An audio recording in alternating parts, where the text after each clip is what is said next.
मैं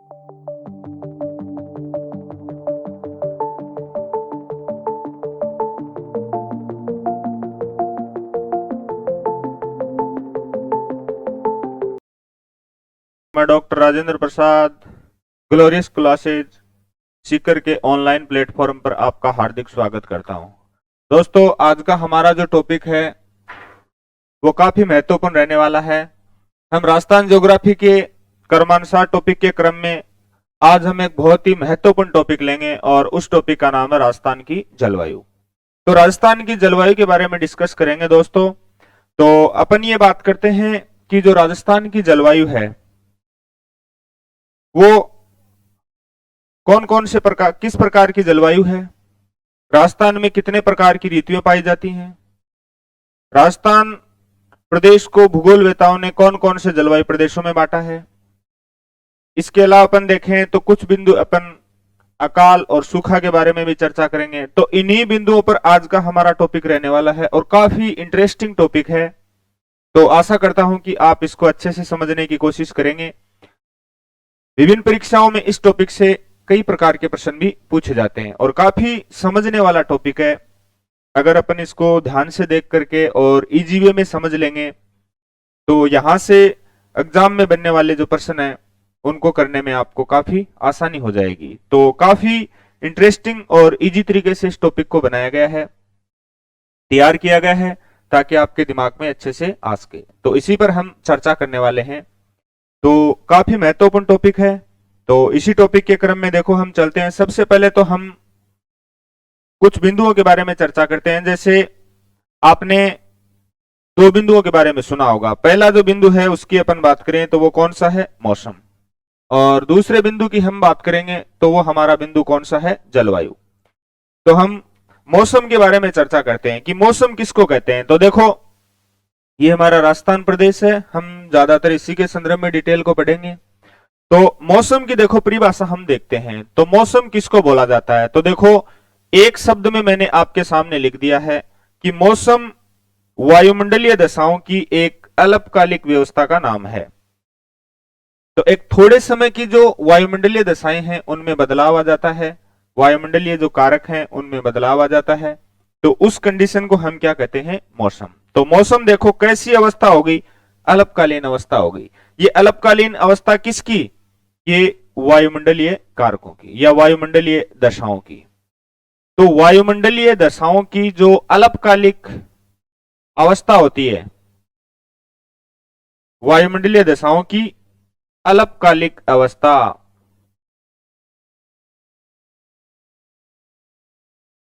उसे ही हम क्या कहते हैं, मौसम। अब ये अल्पकाल कितना हो सकता है तो इसी पे हम चर्चा करने वाले हैं। तो ये देखो अल्पकाल ये कितना हो सकता है, ये कुछ घंटों का भी हो सकता है। इसके अलावा अपन बात करें तो कुछ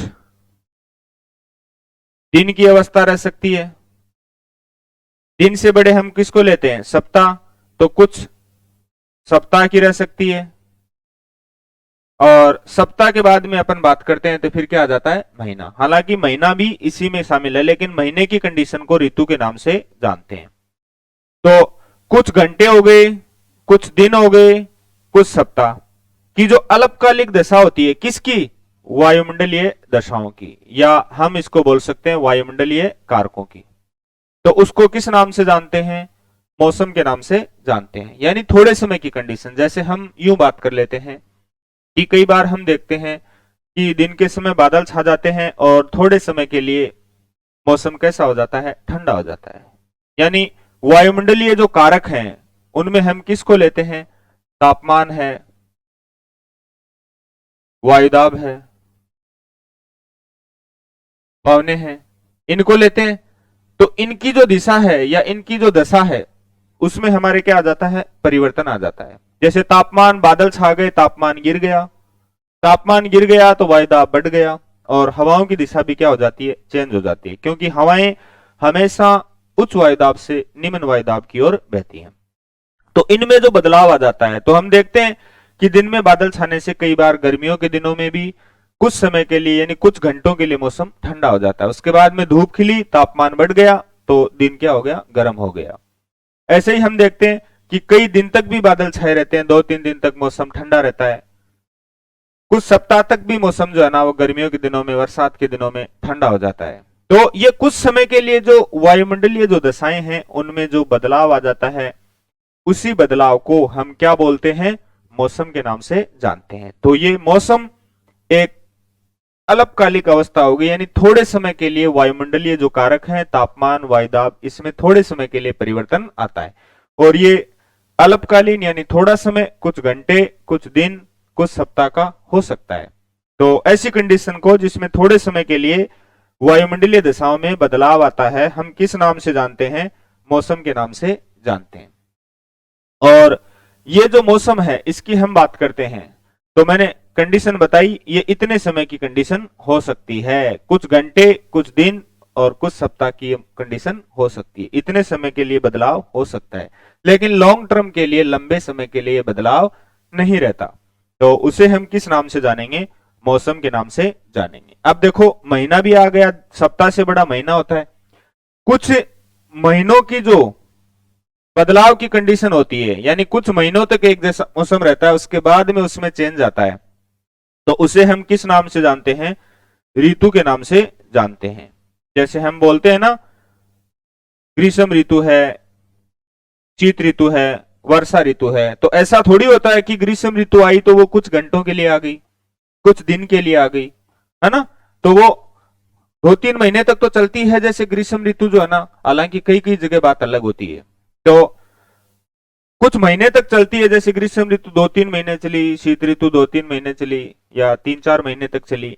तो कुछ महीनों की जो अपने कंडीशन होती है, यानी वायुमंडलीय दशाएं कुछ महीनों के लिए एक जैसी रहती हैं, उसके बाद में उसमें चेंज आता है, बदलाव आता है, तो उसे हम किस नाम से जानते हैं, ऋतु के नाम से जानते हैं। तो कुछ घंटे, कुछ दिन और सप्ताह की कंडीशन को तो हम क्या बोलेंगे, मौसम। और कुछ महीनों की कंडीशन को हम किस नाम से जानेंगे, ऋतु के नाम से जानेंगे। तो आपको मौसम का अर्थ समझ आया होगा, ठीक है ना। यानी थोड़े समय के बाद में बदलाव वाली कंडीशन, और कुछ महीनों के बाद में बदलाव वाली कंडीशन को ऋतु के नाम से जानते हैं। अब देखो हम बात करते हैं जलवायु की। तो जलवायु देखो किसको बोलते हैं, तो आप नाम से देख रहे हैं, जलवायु एक दीर्घकालीन दशाओं का नाम है। तो वायुमंडलीय कारकों की जो लंबे समय की दशाएं होती हैं, उनको हम किस नाम से जानते हैं, जलवायु के नाम से जानते हैं। यानी हम यूं बोल सकते हैं कि किसी स्थान विशेष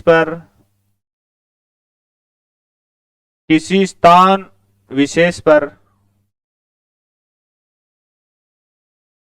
मौसमी दशाओं के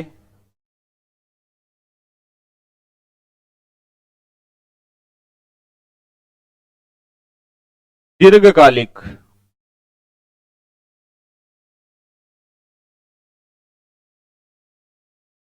औसत योग को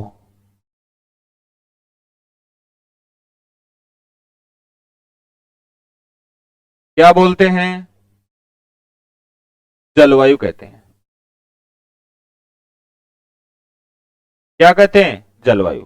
तो बताओ किसका नाम हो गया जलवायु, तो हम इसी की बात कर रहे थे। तो जलवायु किसका नाम हो गया, किसी स्थान विशेष की मौसमी दिशाओं के दीर्घकालिक औसत योग को। तो ये लंबे समय की होती है, और ये जो दीर्घकाल है इसकी हम बात करते हैं। तो ये दीर्घकाल कितना हो सकता है, तो ये 30 वर्ष से अधिक का होना चाहिए, 30 वर्ष से अधिक, यानी कम से कम आप कितने वर्ष लोगे, 30 वर्ष। तो ये भी याद रखें, आरपीएससी के एग्जाम में एक बार ये भी प्रश्न पूछा गया है कि जलवायु दशाएं कम से कम कितने वर्ष के औसत योग को बोला जाता है, तो 30 वर्ष कम से कम होना चाहिए, यानी 30 या 30 से ज्यादा। तो लंबे समय तक अगर किसी स्थान विशेष पर 30 वर्ष से ज्यादा समय तक एक जैसी कंडीशन रहती है, तो ऐसी कंडीशन को हम किस नाम से जानेंगे, जलवायु के नाम से जानेंगे।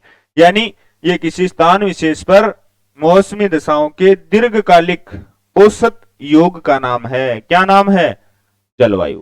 तो आप ध्यान में रखेंगे, ये एक लंबे समय की कंडीशन है, और इसके लिए शर्त भी क्या है, कम से कम 30 वर्ष से अधिक का समय होना ही चाहिए। जबकि मौसम किसी स्थान विशेष पर कुछ घंटे, कुछ दिन और कुछ सप्ताह की कंडीशन को बोला जाता है। यानी ये कैसी दशा हो गई, अल्पकालिक, जिसमें थोड़े समय बाद क्या आ जाता है, बदलाव आ जाता है। जबकि ये लॉन्ग टर्म की कंडीशन हो गई, लंबे समय की दशाएं हो गई। कम से कम कितना समय, यानी 30 वर्ष।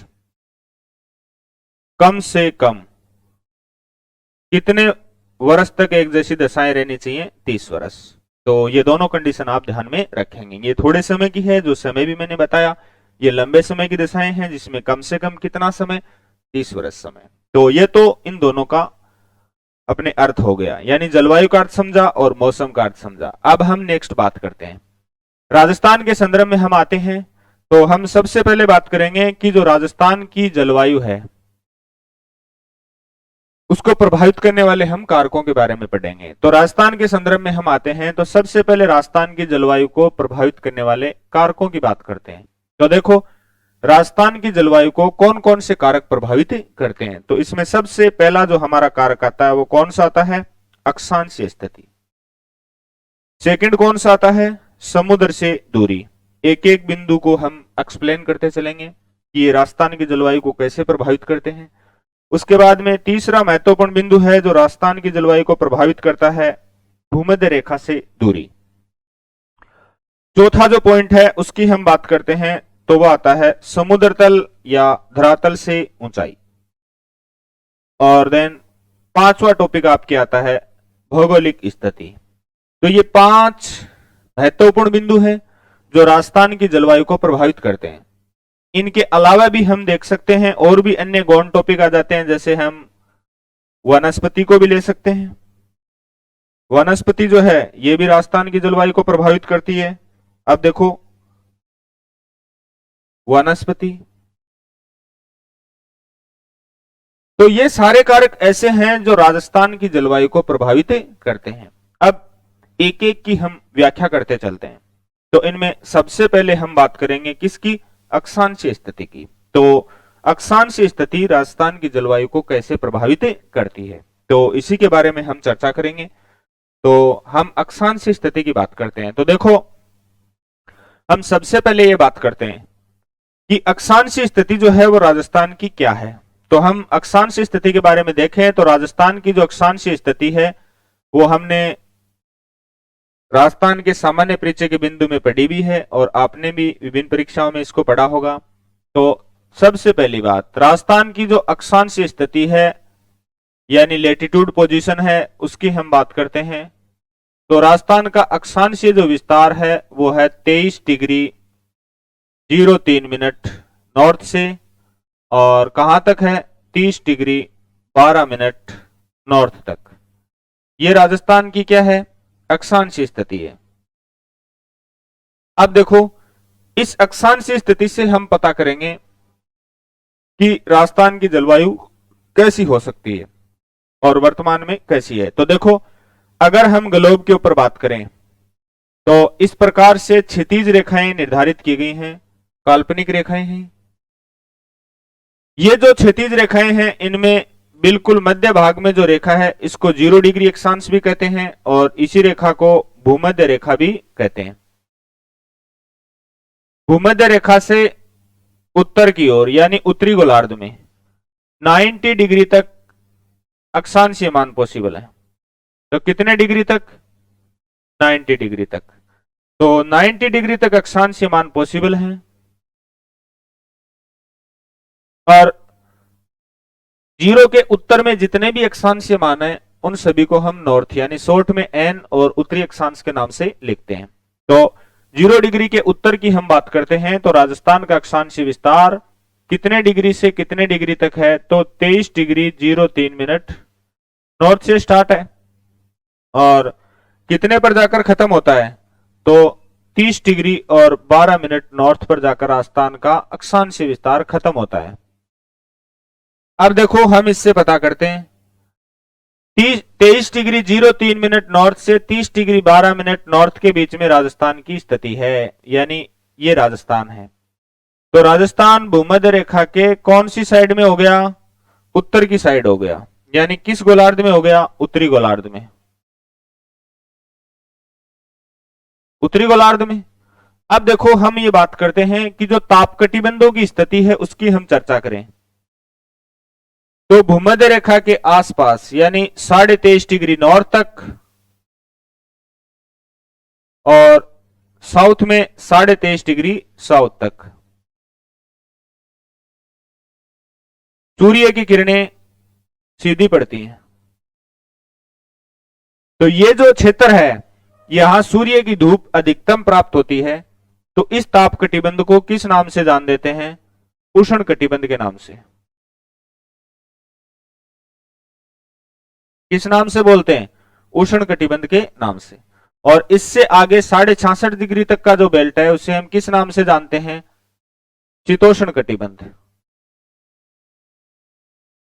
और 66.5 से आगे का एरिया है उसे हम किस नाम से जानते हैं? नॉर्थ तक 90 डिग्री तक, इसे हम कहते हैं शीत कटिबंध। यही कंडीशन साउथ में लागू होती है। 66.5 डिग्री तक तो कौन सा हो गया? शीतोष्ण।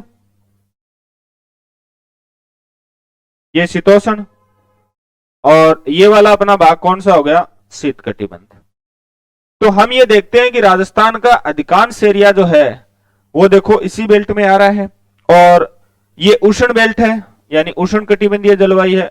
और इनके बीच की यानी 23.5 और 45 डिग्री तक के बीच का जो बेल्ट है इसे हम जनरली जो शीतोष्ण और उष्ण के बीच का है उसे किस नाम से बोल देते हैं? उपोष्ण के नाम से। अब देखो राजस्थान का अक्षांशीय विस्तार देखो 23.5 डिग्री से ऊपर है और देखो 30 तक ही है। तो ये 45 तक का बेल्ट उपोष्ण कहलाता है यानी शीतोष्ण यानी और उष्ण के बीच का एरिया क्या कहलाएगा? उपोष्ण। तो राजस्थान का अधिकांश जो एरिया है यानी मैं अगर कर्क रेखा को यहां पर बनाता हूं तो कर्क रेखा इस प्रकार से बनेगी। ये कौन सी रेखा है? ये कर्क रेखा है। तो इस कर्क रेखा से ऊपर की ओर और 45 डिग्री तक का जो बेल्ट है, राजस्थान तो 30 तक ही है, वो क्या कहलाता है? उपोष्ण। क्या कहलाता है? उपोष्ण कटिबंध। तो इसका मतलब ये हुआ कि राजस्थान का अधिकांश एरिया किस गोलार्ध में है बताओ? भूमध्य रेखा के उत्तर में। और किस कटिबंध में? ये पूरा बेल्ट जो है ना वो क्या कहलाता है? उष्ण कटिबंध। और उष्ण में भी अगर अपन इसको सटीक उत्तर दें तो अपन क्या बोल सकते हैं? उपोष्ण कटिबंध, जो कर्क रेखा से ऊपर। क्योंकि कर्क रेखा राजस्थान के कौन से हिस्से से होकर गुजरती है? तो हम यहां पर ये देख लेते हैं कि कर्क रेखा राजस्थान के किस हिस्से से होकर गुजरती है बताओ? दक्षिणी हिस्से से होकर। तो ये भूमध्य रेखा के उत्तर में राजस्थान की स्थिति है। और कितने से कितने तक है बताओ? 23 डिग्री 03 मिनट नॉर्थ से। और कितने तक है राजस्थान? 30 डिग्री 12 मिनट नॉर्थ तक। ये 30 डिग्री 12 मिनट नॉर्थ तक है। तो राजस्थान ये है, यहां पर है। हम देखते हैं कर्क रेखा का जो अक्षांशीय मान है वो कितना है। तो कर्क रेखा का जो अक्षांशीय मान है वो 23.5 डिग्री है, जो मैंने डॉट डॉट में दर्शाई है। ये कौन सी रेखा आपकी? कर्क रेखा, यानी 23.5 डिग्री नॉर्थ। और इससे लेकर और 45 डिग्री तक का जो बेल्ट है वो क्या कहलाता है? उपोष्ण कटिबंध। तो राजस्थान तो 45 तक है, कर्क रेखा से लेकर के 45 डिग्री तक का जो बेल्ट है वो क्या कहलाता है? उपोष्ण कटिबंध। तो राजस्थान तो इसी बेल्ट के बीच आ गए ना, 23.5 और 45 के बीच। क्योंकि अपना तो 23.03 से लेके कहां तक है? 30.12 तक क्या है? अक्षांशीय विस्तार है।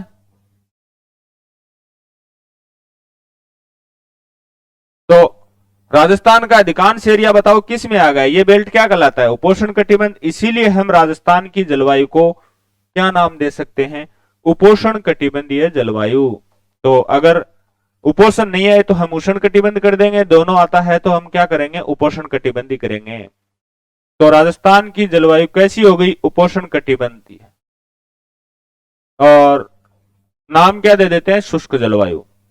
तो उपोष्ण कटिबंधीय शुष्क जलवायु राजस्थान की हो गई। क्योंकि राजस्थान में वर्षात कम होती है, वातावरण में नमी का अभाव है, वाष्पोत्सर्जन जो है वो तापमान ज्यादा रहने की वजह से अधिक रहते हैं। तो राजस्थान की जलवायु कैसी हो गई? उपोष्ण कटिबंधीय शुष्क जलवायु। प्रश्न आ जाए, राजस्थान का अधिकांश हिस्सा कर्क रेखा के किस तरफ पड़ता है? तो कर्क रेखा राजस्थान के दक्षिणी भाग से गुजरती है, और आपको पता ही है डूंगरपुर जिला, और दूसरा कौन सा? बांसवाड़ा जिला। तो ये तो आपका कौन सा हो गया? डूंगरपुर जिला, और ये जिला कौन सा हो गया? बांसवाड़ा। तो बांसवाड़ा के मध्य भाग से, कुशलगढ़ क्षेत्र से, और डूंगरपुर के दक्षिणी भाग से गुजरती है। तो राजस्थान का अधिकांश क्षेत्र कर्क रेखा के किस साइड में हो गया? बताओ। उत्तर में हो गया। तो आप ध्यान में रखेंगे, ये राजस्थान के दक्षिणी भाग से गुजरती है। तो राजस्थान की जलवायु कैसी है? तो आप क्या बोल दोगे? उपोष्ण कटिबंधीय शुष्क जलवायु है ना? क्योंकि किस क्षेत्र में पड़ता है राजस्थान का अधिकांश एरिया? उपोष्ण कटिबंध में पड़ता है, यानी कर्क रेखा के उत्तर में। तो ये आपको ध्यान में रखना है। अब देखो, हम ये बात करते हैं नेक्स्ट बिंदु। तो अगले बिंदु की हम बात करते हैं।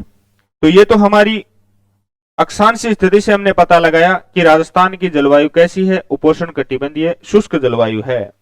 तो कैसी जलवायु है राजस्थान की? उपोष्ण कटिबंधीय शुष्क जलवायु है। और राजस्थान का अधिकांश एरिया कर्क रेखा के किस तरफ पड़ता है? उत्तर में पड़ता है। तो ये आपको ध्यान में रखना है। और उत्तर में भी किस गोलार्ध में पड़ता है? उत्तरी गोलार्ध में पड़ता है। ये हमने चित्र से एक्सप्लेन करके भी देखा। अब हम नेक्स्ट बात करते हैं। सेकंड जो कारक है राजस्थान की जलवायु को प्रभावित करने वाला, काफी महत्वपूर्ण है, और इसका नाम क्या है? समुद्र से दूरी। तो देखो, हम इसी पॉइंट को एक्सप्लेन करते हैं। तो समुद्र से दूरी की हम बात करते हैं। तो राजस्थान के संदर्भ में हम बात करें तो देखो, ये भारतीय भूभाग है।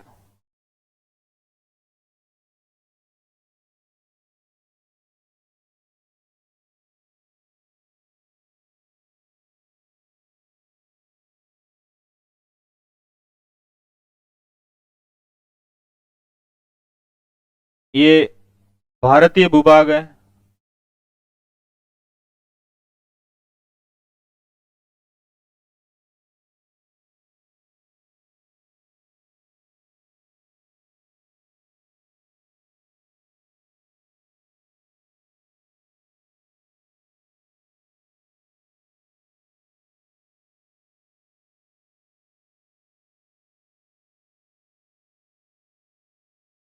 ये भारतीय भूभाग है।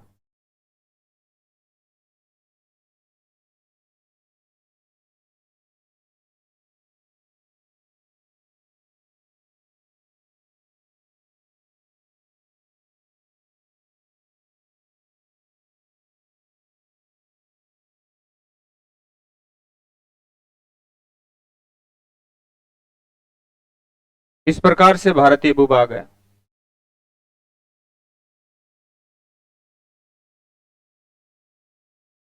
ये भारतीय भूभाग है। अब देखो, हम इसी भारतीय भूभाग की बात करते हैं। यहां पे राजस्थान है।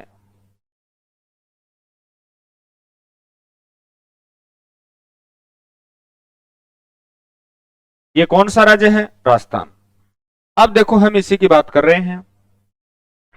तो राजस्थान जो है ना, उससे हम समुद्री जलवायु के प्रभाव की तुलना कर रहे हैं कि राजस्थान जो है उसके ऊपर समुद्री जलवायु का प्रभाव क्या पड़ता है। तो समुद्री जलवायु का प्रभाव,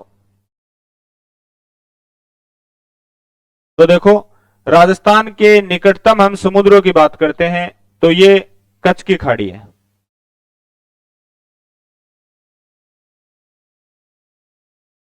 ये जो भाग है खंबात की खाड़ी है।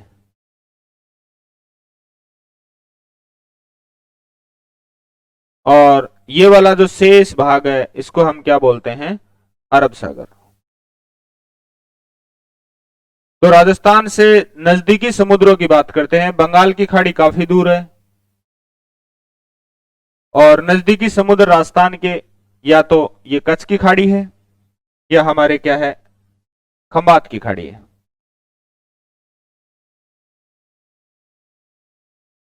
तो ये कच्छ की खाड़ी राजस्थान के नजदीक है, और इसकी दूरी राजस्थान से कितनी है? 225 किलोमीटर।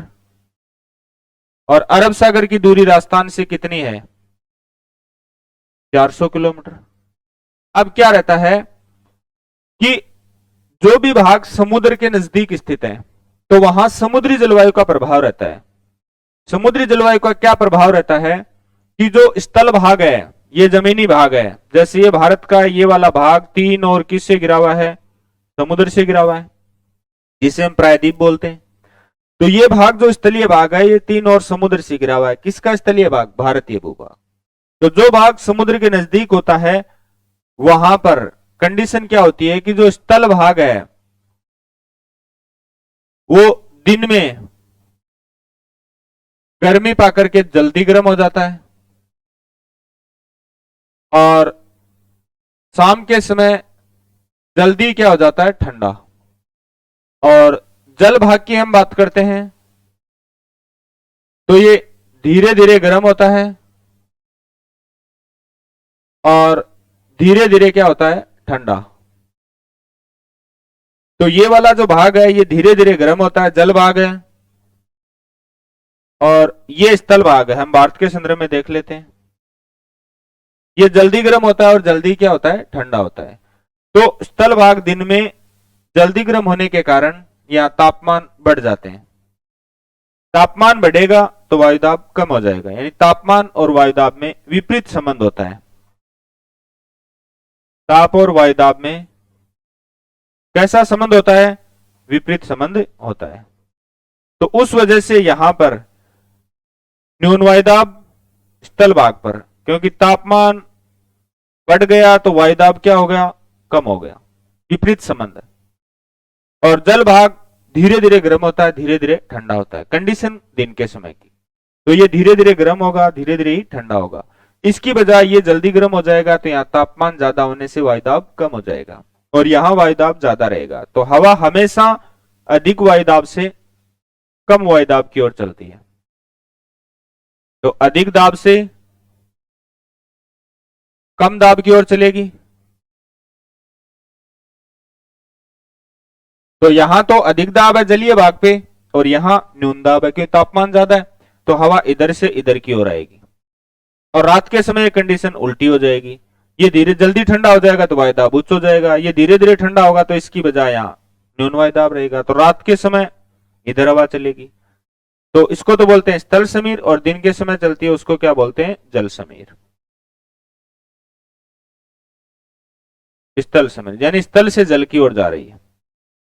तो दिन में तो तापमान बढ़ नहीं पाएगा क्योंकि समुद्र से हवा आ रही है, नमी लेके आ रही है, तो मौसम सुहावना रहेगा। इसीलिए तटीय भागों में गर्मियों के दिनों में भी मौसम सुहावना रहता है और लोग घूमने के लिए जाते हैं। और रात के समय जो नमी आई थी उसको ये स्थल समीर वापिस ले जाएगी, तो रात के समय मौसम सुहावना रहेगा, आर्द्रता युक्त नहीं रहेगा, तो एक जैसा मौसम रहेगा। इसको हम क्या बोलते हैं? समकारी प्रभाव।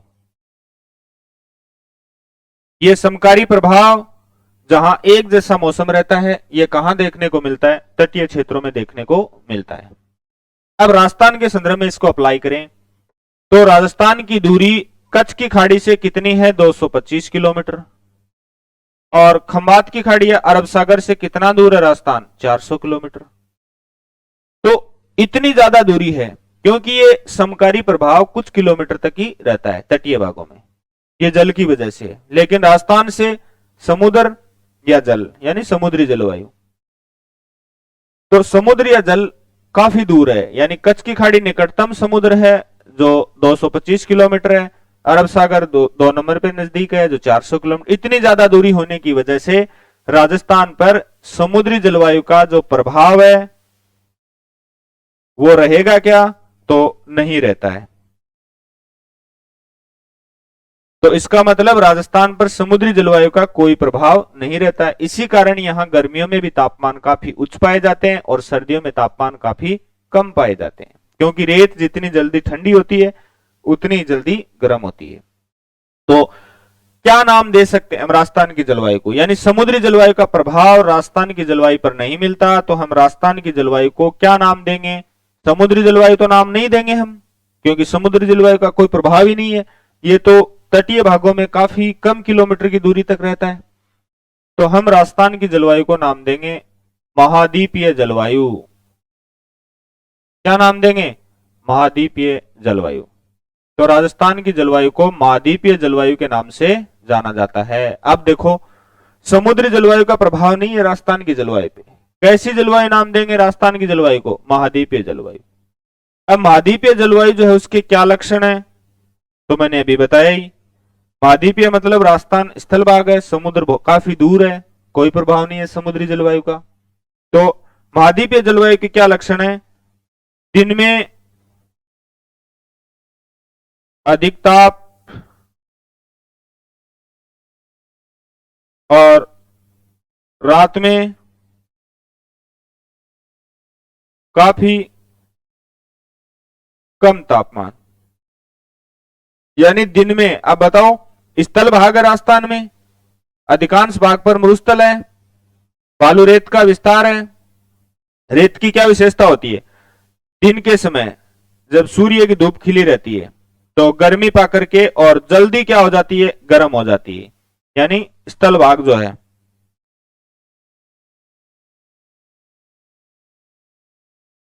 जल्दी गर्म और जल्दी यानी शीघ्रता से क्या होता है? ठंडा होता है।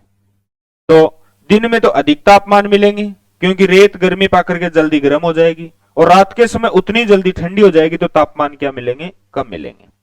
इसी वजह से राजस्थानी जो रेगिस्तानी एरिया है, यहाँ की गर्मियों के दिनों में रातें बड़ी सुहावनी होती हैं, क्योंकि जो रेत दिन में जितनी जल्दी गर्म होती है, दिन में जितना तापमान उच्च होता है, रात को वो उतनी जल्दी ठंडी होती है। और इस वजह से रेगिस्तानी एरिया की रातें क्या होती हैं? सुहावनी होती हैं, यानी काफी मस्त रातें होती हैं, स्वास्थ्य के लिए लाभदायक, यानी आपका जो मन है वो रेगिस्तान में गुजारने का करेगा। तो रातें बड़ी सुहावनी होती हैं। कब? गर्मियों के दिनों में। किसकी वजह से? ये रेत के विस्तार की वजह से। तो ऐसी जलवायु को हम क्या नाम देंगे?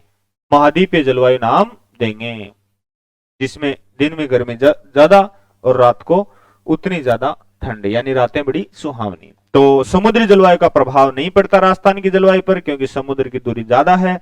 इस वजह से राजस्थान की जलवायु को क्या नाम दिया जाता है?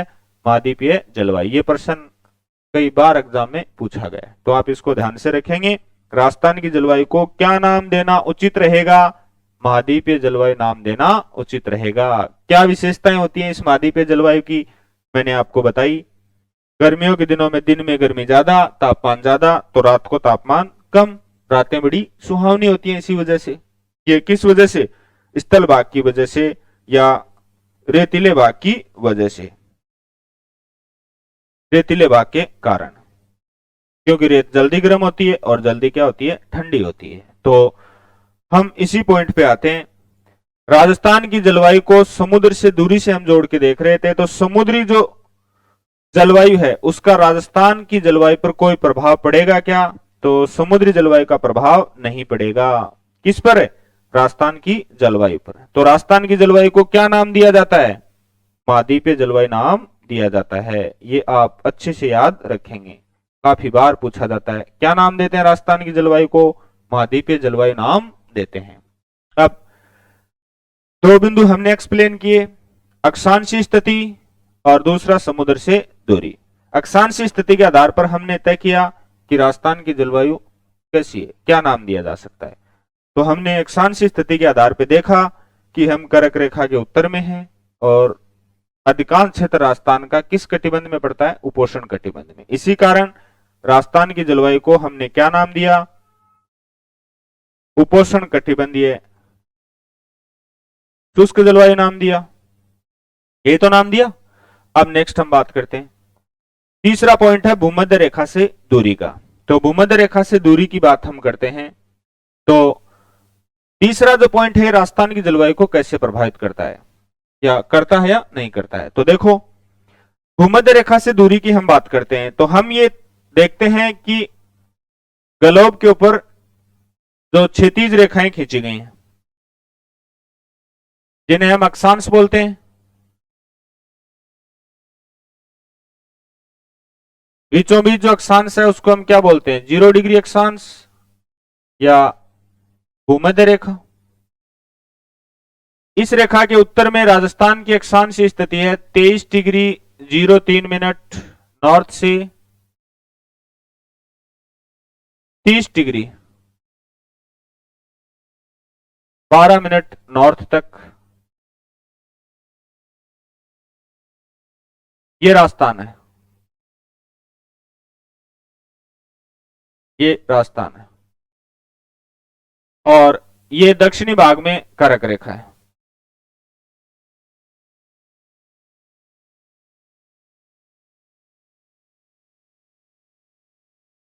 ये कौन सी रेखा है? कर्क रेखा। कर्क रेखा का अक्षांश मान क्या है? 23.5 डिग्री नॉर्थ।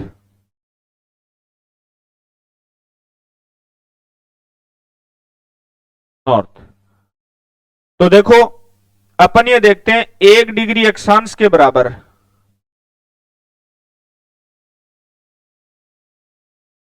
1 डिग्री अक्षांश बराबर 111 किलोमीटर, और अक्षांशों के बीच की दूरी ध्रुवों की ओर जाने पर कुछ कम होती जाती है, क्योंकि पृथ्वी ध्रुवों की तरफ क्या है? चपटी है, और इसमें कुछ अंतर आ जाता है। और हम औसत दूरी जो है ना वो लेते हैं, तो कितनी लेते हैं? 111.4 किलोमीटर दो अक्षांशों के बीच की, क्योंकि भूमध्य रेखा के नजदीक ही 111 किलोमीटर, उसके बाद में अपन देखें तो थोड़ी थोड़ी कम होती जाती है ध्रुवों की तरफ जाकर के। और ये जो दूरी है इसकी हम बात करते हैं, सॉरी, ये ध्रुवों की तरफ जाकर के कुछ बढ़ करके और कितनी हो जाती है? 111.32 हो जाती है। तो हम इसका औसत ले लेते हैं 111.4 किलोमीटर। तो ये दो अक्षांशों के बीच की दूरी। तो इस आधार पे अगर हम कैलकुलेट करते हैं, या 23 डिग्री 03 मिनट निचले हिस्से तक राजस्थान के मैंने औसत दूरी को लिया है, वैसे ध्रुवों की ओर जाने पर चपटी होने से कुछ बढ़ जाती है ना। तो यहां तक की दूरी अगर हम लेते हैं, इससे कैलकुलेट करते हैं 23 डिग्री 03 मिनट तक, तो कितनी आती है? 2595 किलोमीटर। तो ये इतनी ज्यादा दूरी है कि भूमध्य रेखा जो है उससे लगभग 2500 किलोमीटर से ज्यादा की दूरी होने के कारण जो भूमध्य रेखीय जलवायु है उसका राजस्थान की जलवायु पे कोई प्रभाव पड़ता है क्या? तो कोई प्रभाव नहीं पड़ता। तो भूमध्य रेखीय जलवायु का भी राजस्थान की जलवायु पर कोई प्रभाव नहीं पड़ता, क्योंकि भूमध्य रेखा से काफी दूर है। तो ये आपको ध्यान में रखना है। अक्षांश स्थिति को एक्सप्लेन किया, समुद्र से दूरी को किया, भूमध्य रेखा से दूरी। तो भूमध्य रेखीय जलवायु का भी राजस्थान की जलवायु पर कोई प्रभाव नहीं पड़ता। कारण क्या हुआ? क्योंकि भूमध्य रेखा से राजस्थान की दूरी काफी क्या है? ज्यादा है। अब नेक्स्ट हम समुद्र तल या धरातल से ऊंचाई की बात करते हैं। ये दो बिंदु जो हैं इनसे ज्यादा एग्जाम में क्वेश्चन पूछे जाते हैं, आप ध्यान में रखोगे। अब हम तीसरा पॉइंट एक्सप्लेन करते हैं जो राजस्थान की जलवायु को प्रभावित करता है, वह समुद्र तल से या धरातल से ऊंचाई। हम इसी पॉइंट की बात करते हैं। तो समुद्र तल या धरातल से ऊंचाई की हम बात करें तो देखो, हम राजस्थान की बात करें या राजस्थान के संदर्भ में इसको अप्लाई करते हैं, तो इसी की चर्चा करते हैं। गलोब पर राजस्थान की हम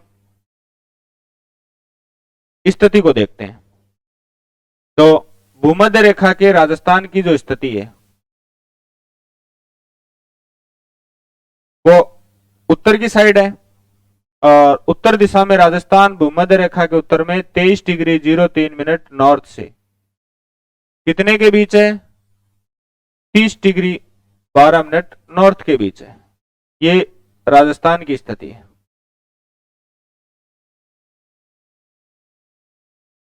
अब हम राजस्थान के धरातलीय स्वरूप की बात करते हैं। तो राजस्थान का जो धरातल है वो कहीं से ऊंचा है और कहीं से नीचा भी है। राजस्थान का सर्वाधिक ऊंचाई वाला भाग है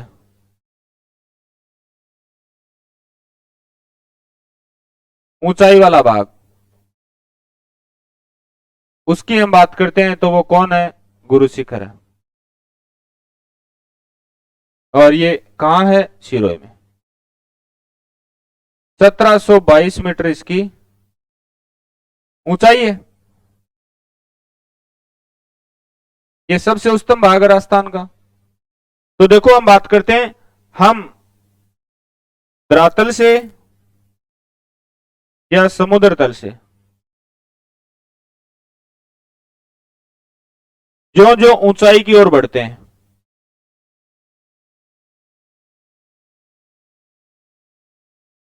त्यों त्यों तापमान में क्या आती है, कमी आती है। ताप में क्या आती है, कमी आती है। यानी धरातल से या समुद्र तल से ऊंचाई की ओर बढ़ने पर तापमान में क्या आती है, कमी आती है। तापमान में कमी आती है। और ये कमी की जो दर है उसकी हम बात करते हैं, तो ये क्या रहती है, 165 मीटर की ऊंचाई पर 1 डिग्री सेंटीग्रेड ताप क्या हो जाता है, कम। और 1 किलोमीटर की ऊंचाई पर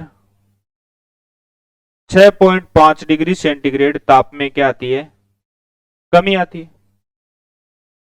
तो इससे यहां से ये एक्सप्लेन होता है कि जो धरातलीय भाग है वहां पे ताप क्या रहेगा, अधिक, और ऊंचाई वाले भागों में तापमान क्या रहेगा, कम रहेगा। तो जो भाग ऊंचाई पर स्थित होगा वहां तापमान क्या रहेगा, कम रहेगा। और राजस्थान के संदर्भ में अप्लाई करें तो राजस्थान का सबसे ज्यादा, नक्शे में आप देख रहे हो राजस्थान की अक्षांश स्थिति, इसमें राजस्थान में यहां पर कौन है, सिरोही। ये कौन है, सिरोही। तो राजस्थान का सबसे उच्चतम भाग जो है ना वो सिरोही में ही है। जगह मैंने आपको बताया कि गुरु शिखर है और गुरु शिखर पे माउंट आबू है। जो माउंट आबू इलाका है सिरोही का, वहीं पे गुरु शिखर चोटी है। तो जो माउंट आबू क्षेत्र है वो राजस्थान का सबसे ऊंचाई पर स्थित है, ये इतनी मीटर ऊंचाई वाला भाग है। और अगर हम इसी के बराबर अक्षांशीय मान की बात करते हैं, जैसे मैंने ये अक्षांश निर्धारित किया, ये सिरोही से भी जा रहा है और आगे कई जिलों से भी जा रहा है, जैसे ये झालावाड़ है, इन जिलों से भी जा रहा है। तो हम दो स्थानों की तुलना करते हैं, झालावाड़ और सिरोही की। ये सिरोही, ये झालावाड़, दोनों समान अक्षांश पर हैं। सूर्य का तापमान समान प्राप्त होता है, यानी सूर्य किरणें बराबर ही तिरछी पड़ रही हैं या सीधी पड़ रही हैं, तो तापमान समान प्राप्त हो रहा है क्योंकि दोनों समान अक्षांश पर हैं। इसके बावजूद सिरोही का जो माउंट आबू क्षेत्र है, सिरोही का कौन सा एरिया, माउंट आबू, क्योंकि राजस्थान का सबसे ऊंचाई वाला भाग माउंट आबू ही है। ये झालावाड़ की तुलना में अधिक ठंडा रहता है। तो अधिक ठंडा क्यों रहता है, इसका कारण है ऊंचाई के साथ साथ तापमान में कमी आती है, और सबसे ज्यादा ऊंचाई वाला भाग राजस्थान में यही है। झालावाड़ और सिरोही दोनों समान अक्षांश पर हैं, तो झालावाड़ में ताप क्या रहता है, कम, सॉरी तापमान क्या रहता है, अधिक, और सिरोही या माउंट आबू में ताप क्या रहता है, कम। कारण क्या हुआ, ऊंचाई का। माउंट आबू ऊंचाई पर स्थित है और झालावाड़ मैदानी भाग में स्थित है, मतलब कि दोनों समान अक्षांश पर है। तो ऊंचाई या धरातल से ऊंचाई या समुद्र तल से ऊंचाई का प्रभाव भी राजस्थान की जलवायु पर पड़ता है। इसी कारण झालावाड़ सिरोही समान अक्षांश पर है, लेकिन झालावाड़ की तुलना में सिरोही क्या रहता है, अधिक ठंडा रहता है। माउंट आबू क्षेत्र अधिक ठंडा रहता है सिरोही का, क्योंकि ऊंचाई पर स्थित है। ऊंचाई के साथ साथ तापमान में कमी आती है। इसी कारण यहां लोग गर्मियों में छुट्टियां मनाने के लिए जाते हैं और ये एक हिल स्टेशन के रूप में विकसित हो गया है। तो ये समुद्र तल से ऊंचाई भी किसी क्षेत्र विशेष की जलवायु को प्रभावित करती है। और राजस्थान के संदर्भ में दो स्थानों की तुलना की, ये ऊंचाई का प्रभाव है कि माउंट आबू झालावाड़ से अधिक ठंडा रहता है। अब हम नेक्स्ट बिंदु की बात करते हैं। तो अगला बिंदु आता है भौगोलिक स्थिति का। तो भौगोलिक स्थिति की हम बात करते हैं, तो देखो भौगोलिक स्थिति या भौगोलिक कारक, किसी क्षेत्र विशेष में अगर कोई भी भौगोलिक कारक या भौगोलिक अवरोध स्थित है, या कोई भौगोलिक कारक के संदर्भ में हम पर्वत श्रेणी की बात कर लेते हैं, पर्वत श्रेणी स्थित है, तो वो भी वहां उस क्षेत्र विशेष की जलवायु को क्या करेगी, प्रभावित करेगी। उस क्षेत्र विशेष की जलवायु को प्रभावित करेगी। और राजस्थान के संदर्भ में ये भौगोलिक अवरोध या भौगोलिक स्थिति वाला जो सबसे महत्वपूर्ण कारक है, ये कौन सा कारक है? ये है अरावली श्रृंखला। तो अरावली पर्वत श्रेणी है या पर्वतमाला है जो राजस्थान की जलवायु को क्या करती है? प्रभावित करती है। अब देखो, इसके अलावा ये जो थार का मरुस्थल है, ये विश्व का सबसे युवा मरुस्थल है। यहां रेतीले भाग का विस्तार क्या है? ज्यादा है। ये रेतीला भाग है, यानी रेतीली मिट्टी का विस्तार ज्यादा है। तो ये मरुस्थलीय क्षेत्र है जहां रेतीली मिट्टी का विस्तार ज्यादा है।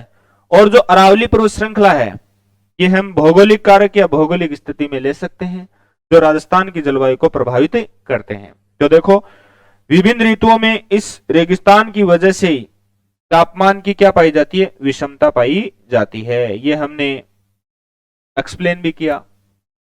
समुद्री जलवायु का प्रभाव जो राजस्थान पे क्या पड़ता है या नहीं पड़ता है, तो उसमें पॉइंट में हमने एक्सप्लेन किया कि समुद्री जलवायु का प्रभाव नहीं पड़ता। इसी कारण राजस्थान की जलवायु को क्या नाम देते हैं? महाद्वीपीय जलवायु। तो रेतीले भाग या अधिकांश भाग पर, यानी 61.11% भाग पर राजस्थान में किसका विस्तार है? मरुस्थल का। और कौन सा मरुस्थल है? थार का मरुस्थल, जिसमें रेतीले भाग का विस्तार ज्यादा है। रेत ही रेत विशाल मात्रा में पाई जाती है। उसी की वजह से यहां तापमान की क्या पाई जाती है? विषमता। जो मैंने बताया भी कि गर्मियों के दिनों में ये रेत जल्दी गर्म हो जाती है तो तापमान बढ़ जाते हैं, और रात को तापमान उतने ही गिर जाते हैं क्योंकि रेत उतनी जल्दी ठंडी होती है। तो ये तापमान की क्या होगी? विषमता। दिन में जितना बढ़ता है रात को उतना ही गिरता है, और रातें बड़ी सुहावनी होती हैं। ये किसकी वजह से हो रही है कंडीशन? ये रेतीले भाग की वजह से ये कंडीशन पैदा हो रही है। तो इसी वजह से राजस्थान की जलवायु को हमने महाद्वीपीय जलवायु का नाम दिया था, समुद्री जलवायु का नाम नहीं दे सकते। तो महाद्वीपीय जलवायु ये मरुस्थलीय भाग की वजह से। और दूसरा भौगोलिक अवरोध जो काफी महत्वपूर्ण है, अरावली पर्वत श्रृंखला, जो राजस्थान के मध्यवर्ती भाग में इस प्रकार से दक्षिण पूर्व दिशा और उत्तर पूर्व दिशा में फैली हुई है। इस प्रकार से अरावली पर्वतमाला की स्थिति है। हम देखते हैं तो इस प्रकार से ये कर्णवत फैली हुई है राजस्थान में। कौन सी श्रृंखला? अरावली। और यह भी राजस्थान की जलवायु को प्रभावित करती है। तो कैसे करती है? हमने देखा कि जब भी हम बात करते हैं भारत के संदर्भ में, यह राजस्थान की स्थिति है। और हम ये बात करते हैं कि जो इधर की ओर समुद्र है, ये कौन सा है? अरब सागर। जो पश्चिम दिशा में है भारत के, पूर्व दिशा में बंगाल की खाड़ी। तो हम देखते हैं कि जब भी गर्मियों में दक्षिणी पश्चिमी मानसून आता है तो ये अरावली की स्थिति है।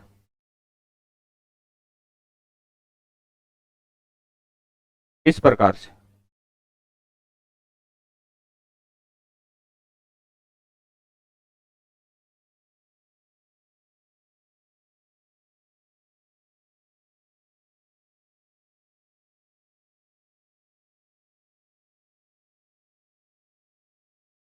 ये कौन फैली हुई है?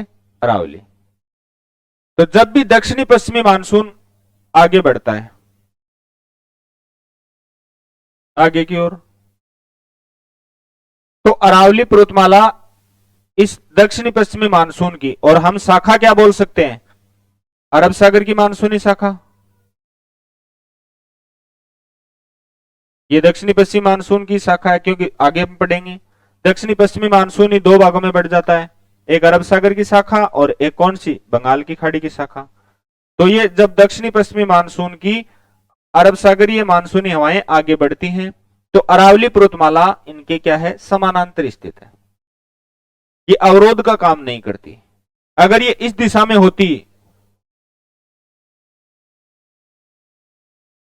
तो अरब सागरीय जो मानसूनी हवाएं हैं वो अरावली से टकराती और इसके सहारे ऊपर चढ़ती, तो ऊंचाई के साथ तापमान में गिरावट आती, तो ये जो जलवाष्प के रूप में हवाएं आ रही हैं इनका संघनन होता और ये इस भाग में तेज वर्षा करती। लेकिन अरावली पर्वतमाला की दिशा दक्षिण पश्चिम से उत्तर पूर्व दिशा में है, तो इस कारण ये अरब सागरीय मानसूनी शाखाएं या जो मानसूनी हवाएं हैं वो इसके समानांतर सीधी गुजर जाती हैं और राजस्थान में बिल्कुल भी वर्षा नहीं करती। हालांकि कुछ भाग जो ऊंचाई वाले हैं वहां कुछ वर्षा हो जाती है, लेकिन इतनी वर्षा नहीं कर पाती जितनी वर्षा करनी चाहिए। तो अरब सागरीय मानसून से राजस्थान में कम वर्षा होने का जो कारण है वो अरावली पर्वतमाला की दिशा ही है, ये अवरोध का काम नहीं करती है। तो दिशा इसकी दक्षिण पश्चिम से उत्तर पूर्व होने की वजह से राजस्थान में कम वर्षा प्राप्त होती है या वर्षा नहीं हो पाती है। और फिर पश्चिमी क्षेत्र में बड़ी मात्रा में किसका विस्तार है? थार मरुस्थल का विस्तार है। और थार मरुस्थल में गर्मियों के दिनों में, क्योंकि मानसून गर्मियों के दिनों में आता है, तापमान काफी ऊंचे रहते हैं, तो जो जलवाष्प जा रही है वो और उसको शुष्क बना देते हैं, तो उससे वो सीधी गुजर जाती है। और फिर अरावली उनके क्या है? समानांतर स्थित है। अरावली पर्वत श्रृंखला समानांतर स्थित किसके?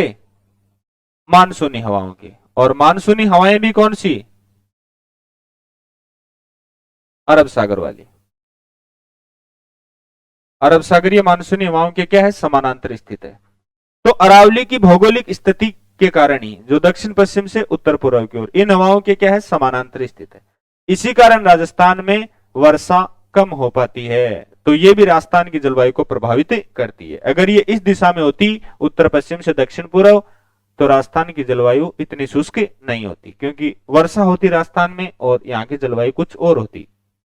तो अरावली पर्वतमाला और जो थार का मरुस्थल है ये एक भौगोलिक कारक में हम ले सकते हैं जो राजस्थान की जलवायु को प्रभावित करते हैं। इसी के साथ हम छठा बिंदु वनस्पति को लेकर भी कर सकते हैं डिस्कस। वनस्पति जो है ये कारक भी राजस्थान की जलवायु को प्रभावित करता है। राजस्थान में वनस्पति जो है उसका क्या है? अभाव है, यानी देश के संदर्भ में वनों की स्थिति राजस्थान की काफी कमजोर है, यहां वनावरण कम है, कम वन है। इस कारण आपको पता है जिस क्षेत्र में वनस्पति ज्यादा होगी वहां पर सूर्य की जो किरणें हैं वो धरातल तक कम पहुंचेंगी, क्योंकि वनस्पति रोक लेती है कुछ। तो अगर वनस्पति कहीं पर बिल्कुल भी नहीं होगी तो सूर्य की किरणें सीधी धरातल में आएंगी और रेत गर्मी पाकर के जल्दी गर्म होगी और वहां तापमान बढ़ जाएगा, दशाएं कैसी हो जाएंगी? शुष्क। जबकि वनस्पति का आवरण होगा तो वनस्पति सूर्य की किरणों को ऊपरी रोक लेगी, धरातल तक नहीं पहुंचने देगी, धरातल इतना गर्म नहीं होगा और वातावरण में क्या पाई जाएगी? नमी पाई जाएगी, जिससे मानसूनी हवाओं का भी क्या होता है? संघनन होता है। तो वनस्पति का अभाव है वो भी राजस्थान की जलवायु को गर्म बनाता है, शुष्क बनाता है। तो ये सारे कारक हैं जो राजस्थान की जलवायु को प्रभावित करते हैं। इन सभी कारकों में सबसे महत्वपूर्ण जो कारक हैं जो आपको याद रखने हैं, तो उनमें आप कौन कौन से बिंदुओं को याद रखोगे? एक तो अक्षांशीय स्थिति के आधार पर आपने तय किया कि राजस्थान की जलवायु कैसी है, तो मैंने कैसी बताई? उपोष्ण कटिबंधीय शुष्क जलवायु बताई। तो ये अक्षांशीय स्थिति से आपने तय किया कि यहां से यहां तक राजस्थान किस ताप कटिबंध में है और हम राजस्थान की जलवायु को क्या कह सकते हैं। दूसरा महत्वपूर्ण बिंदु समुद्री जलवायु का जो प्रभाव है उससे लेते हैं। तो समुद्री जलवायु का जो प्रभाव है वो राजस्थान की जलवायु पर नहीं पड़ता और राजस्थान की जलवायु को क्या नाम दिया जाता है? महाद्वीपीय जलवायु। महाद्वीपीय जलवायु। और ये स्थल भाग या रेतीले भाग की अधिकता की वजह से दिया जाता है। रेतीला भाग जल्दी गर्म होता है, जल्दी ठंडा होता है, तो यहां से ये बिंदु पूछा जाता है।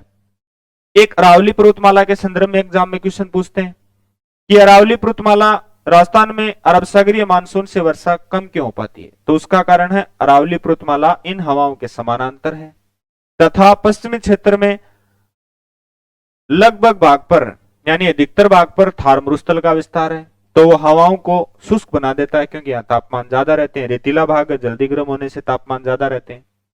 और अरावली अवरोध का काम नहीं करती है, तो हवाओं को रोक नहीं पाती है, उनका संघनन नहीं हो पाता। तो अरावली और थार मरुस्थल के संदर्भ में एग्जाम में क्वेश्चन पूछते हैं। तो ये राजस्थान की जलवायु को प्रभावित करने वाले महत्वपूर्ण कारक थे, जिनमें 3 के संदर्भ में मैंने बताया कि एग्जाम में ज्यादा क्वेश्चन पूछते हैं। अक्षांशीय स्थिति के बारे में, समुद्री जलवायु के संदर्भ में कि समुद्री जलवायु का प्रभाव राजस्थान की जलवायु पर नहीं है, इसीलिए राजस्थान की जलवायु को क्या नाम देते हैं, महाद्वीपीय जलवायु। और तीसरा बिंदु अरावली के संदर्भ में और थार मरुस्थल के संदर्भ में पूछते हैं। तो इन दोनों की उपस्थिति भी राजस्थान की जलवायु को शुष्क बनाती है, तो ये आप ध्यान में रखोगे। तो ये तो राजस्थान की जलवायु को प्रभावित करने वाले क्या थे, कारक थे। अब हम देखो आगे भी हम देख लेंगे कि राजस्थान में ये 2 वर्षा रेखाएं हैं। ये राजस्थान का शुष्क रेतीला प्रदेश है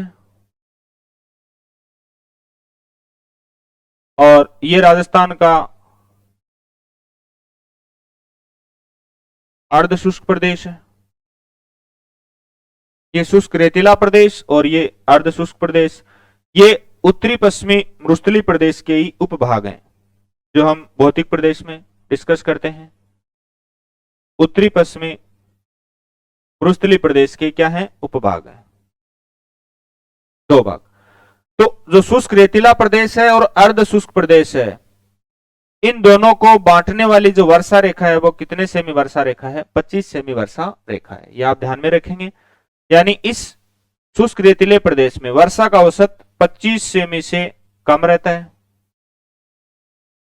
और अर्ध शुष्क प्रदेश में वर्षा का वार्षिक औसत 25 से 50 सेमी रहता है। यानी ये अरावली पर्वत श्रृंखला है।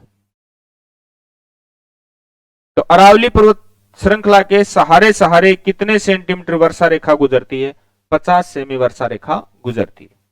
यानी अरावली 50 सेमी वर्षा रेखा का काम करती है। अरावली से इधर वर्षा का औसत 50 सेमी से कम और इधर रेतीले प्रदेश में 25 से कम। तो अर्ध शुष्क और शुष्क रेतीला प्रदेश को बांटने वाली वर्षा रेखा 25 सेमी और राजस्थान को लगभग 2 भागों में, राजस्थान को 2 भागों में बांटने वाली वर्षा रेखा कितने सेमी है, 50 सेमी वर्षा रेखा, जो किसके सहारे गुजरती है, अरावली के सहारे गुजरती है। ये हम भौतिक प्रदेश में और अच्छे से क्लियर करेंगे। यानी राजस्थान में वर्षा की क्या पाई जाती है, असमानता पाई जाती है। तो आप ध्यान में रखेंगे। ये मैं बता ही रहा था कि ये अरावली पर्वत श्रृंखला है, ये बंगाल की खाड़ी वाली हवाएं आ रही हैं, इनके सामने अरावली पर्वत श्रृंखला अवरोध का काम कर रही है। इसी वजह से राजस्थान में बंगाल की खाड़ी की मानसूनी शाखा से वर्षा ज्यादा होती है। ये पूर्व की तरफ से आती हैं, तो इन हवाओं को हम क्या बोल देते हैं, पूर्वी हवाएं या पूर्वैया के नाम से भी राजस्थान में लोकल भाषा में इनको जानते हैं। तो ये बंगाल की खाड़ी की मानसूनी हवाएं और अरब सागर की मानसूनी हवाएं, ये दोनों किसकी शाखाएं हैं, दक्षिणी पश्चिमी मानसून की ही शाखाएं। इनमें राजस्थान में अरावली की दिशा के कारण कौन सी हवाओं से वर्षा कम होती है, अरब सागरीय मानसूनी हवाओं से वर्षा कम होती है। और अधिकतर वर्षा यानी अधिकांश वर्षा कौन सी मानसूनी हवाओं से होती है, बंगाल की खाड़ी की यानी पूर्वी हवाओं से वर्षा होती है, क्योंकि इन हवाओं के सामने अरावली अवरोध का काम करती है, जबकि अरब सागर वाली के अरावली समानांतर स्थित है। तो ये ध्यान में रखना है। अरब सागर वाली मानसूनी शाखा से वर्षा कम, अधिकांश वर्षा किससे, बंगाल की खाड़ी की मानसूनी हवाओं से, क्योंकि इनके आगे अरावली अवरोध का काम करती है, जबकि अरब सागर वाली मानसूनी हवाओं के अरावली समानांतर स्थित है। तो ये सारी हमने बात की। अब हम बात करते हैं कि अगर हम राजस्थान में ऋतुओं की बात करते हैं तो राजस्थान में कितनी मोटी ऋतुएं पाई जाती हैं, तो इन्हीं की हम चर्चा करते हैं। तो राजस्थान में कितनी मोटी ऋतुएं पाई जाती हैं, तो ये ऋतुओं की हम बात करेंगे हमारे अगली वीडियो के अंतर्गत। तो ये आपको ध्यान में रखना है कि राजस्थान में कितनी मोटी ऋतुएं पाई जाती हैं, कौन सी ऋतु का क्या समय रहता है, ये सारी चर्चा हम अगली वीडियो में करते हैं। अभी तक हमने पढ़ा राजस्थान की जलवायु कैसी है, राजस्थान की जलवायु को प्रभावित करने वाले कारक कौन कौन से हैं, जलवायु किसे कहते हैं, मौसम और जलवायु में क्या अंतर है, कितने कौन कौन से कारक हैं जो राजस्थान की जलवायु को प्रभावित करते हैं, उनके संदर्भ में किस प्रकार के प्रश्न बनते हैं, ये सारा हमने डिस्कस किया।